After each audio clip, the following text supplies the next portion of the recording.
Max.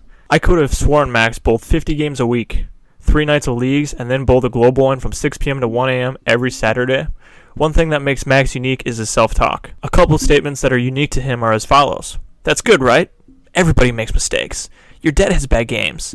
Oh yeah. You don't get to positive outcomes if you don't start with filtering how you talk to yourself. Sometimes people get to the luck of the draw and jump right to the positive outcomes. Great, but it doesn't do you any good. More times than not, those who are just handed things end up not feeling deserving and find themselves back to square one. There is something to be said about the process. Process and growth builds confidence. On that note, let's talk a little bit about confidence for a moment. Where is your confidence? Can you see it? Can you see it coming in? Can you see it leaving? Let's say we want to go out and find it. So we put you on a surgical bed and had a doctor cut you open. The surgeon began taking all your insides out, trying to find you. He even begins yelling at your name. Hello? Are you in there? As he continues to search for you and your confidence, he is left with nothing but forms of the physical you. He even removes your brain, but it is left with no response, just a squishy substance in his hand. Why is that? Because you and your confidence are not your body, nor are you inside your body. So where am I, you may ask? That's a great question to ask. I believe that is up to you. We will go more in depth with this at a different time, but I thought it was necessary to point it out just to introduce it to your mind. Leading back to communication, continue to observe the conversations with yourself, but also observe the communication skills with others around you. You may not fully comprehend it. The conversations you engage with also contribute to the self-talk and communication you have with yourself. The subconscious mind is also working to fulfill our wishes. That being said, we need to be consciously aware of what we are giving out and taking in. The first step to do that is by understanding why we communicate. According to Tony Robbins, there are 3 reasons why we as humans communicate. Number 1 is to express or enhance a positive feeling. Number 2 is to get out of a negative feeling. Number 3 is to change a result. If you have ever noticed, conversations are usually led with back and forth for sharing experiences. There usually is never a whole lot of listening going on. For example, let's say Jackson scored 30 points last Friday night, career night. In order to express a positive feeling, Jackson goes on to tell Alex. Instead of Alex replying back with a, "Hey, nice job, that's awesome of you," he goes into describing the last time he scored 30 points and how that made him feel. So then what does Jackson do?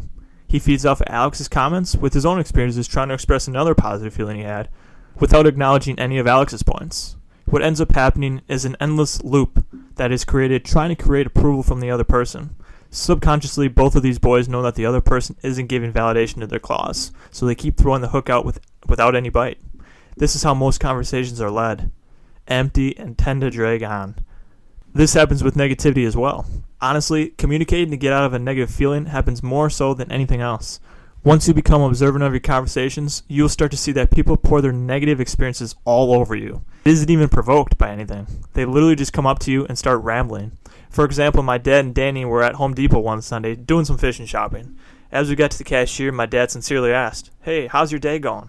The cashier answers with, "Wow." And at that point, all 3 of us looked at each other and knew what was coming. He proceeded to tell us that one of the cashiers up and left, one of the machines was broken, someone didn't show up to work in time, can't wait to head out, and has a headache. As you can tell, they weren't having the best of days. Have you noticed when you ask someone how they are doing, if it is just good, they will just say good and they'll leave it short. However, if the slightest measure it is bad, they tell you a whole story, quite like the Home Depot cashier. Why is that? The reason is because when someone shares their problems to the world, they believe they will feel better. Even though, in all honesty, the cashier not showing up, the machines breaking down, and all other things that had mentioned had no relevance to us. He felt that the only way he could feel better was to give it to somebody else. This is where you become a respectful listener, but also a time to realize that you should utilize the filter we have talked about. You can still be respectful and hear him out, but by no means should you let this travel into your subconscious brain and let it affect you. You are not subject to their problems. The third reason we communicate is to change a result. We do this by following step 1 or step 2, looking to change the way we feel. Even though we know the truth, we express it upon others who we think hold the key to validation. That is not the case, but yet it is in our habitual nature.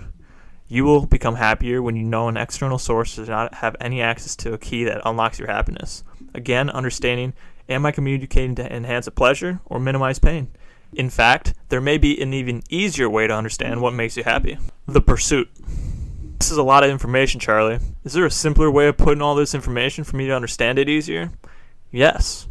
In fact, there is one thing that describes this all. What is it? It is a pursuit of dopamine.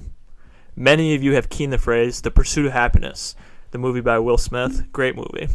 I totally agree 100% with that. However, I believe it goes a little more in depth than just being happy. Everybody in the world wants to be happy. In fact, reviewing the areas that I covered, pain and pleasure, self-talk, and why we communicate, they all tie back into this. We live in a world of constant need to feel the hit of dopamine. According to Stephanie Watson, who wrote the Harvard Medical School, dopamine is most notably involved in helping us feel pleasure as a part of the brain's reward system, which can trigger dopamine release, or dopamine rush. It's the reason we go bowling, the anticipation of, what if I get a strike on the next one? The reason we play slot machines, seeing those slots file through. The reason we go fishing, to get that feeling of when the rod bounces up and down. It's the reason we eat sugar foods. It's even the reason some do drugs and alcohol, because of the chemicals released in the brain. It's the reason that sometimes we just do stupid things. There are countless ways for us to get our dopamine hits. Some may say they prioritize. I might say that they're picking what gives them the most dopamine. You might skip a midterm exam because your favorite NBA team is playing in town that day. You might eat that cookie because it gets you more excited than that banana sitting over there. You might play that video game instead of doing your homework because the gaming system gives you more dopamine than your homework does. When it all comes down to it, we choose to do the things that give us the most rush of dopamine and choose not to do the things if we don't get excited about it. Heck, even the dog in the beginning of the story went outside because he knew a treat was waiting, and if he did so, dopamine. Human beings have gotten so addicted to what dopamine has to offer that they even go as far as abusing alcohol and drugs. The way those become harmful is after each time the stimulant becomes weaker and weaker, which then requires more and more. This is how drug addicts and alcoholics develop. Dopamine is a feel-good drug. It first developed for our survival necessities. When our early ancestors' bodies grew hungry, the dopamine is what ignited their motivation to go over and get it. This obviously has not changed today, as our body still does the same. However, we have transformed into an abundance of consumptions that make it less obvious that it's still in our nature. The beautiful thing is we can use dopamine to guide us to so-called happiness. Returning back to the phrase I used earlier in the segment, we can reframe what events mean to us and what events give us dopamine in more healthier ways.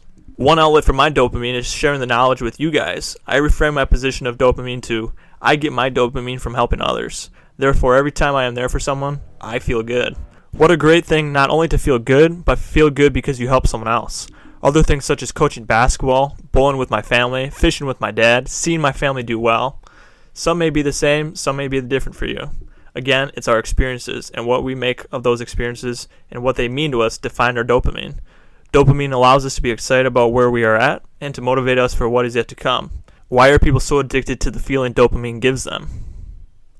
The answer is the goal of minimizing pain, maximizing pleasure, and most importantly, the need to feel great.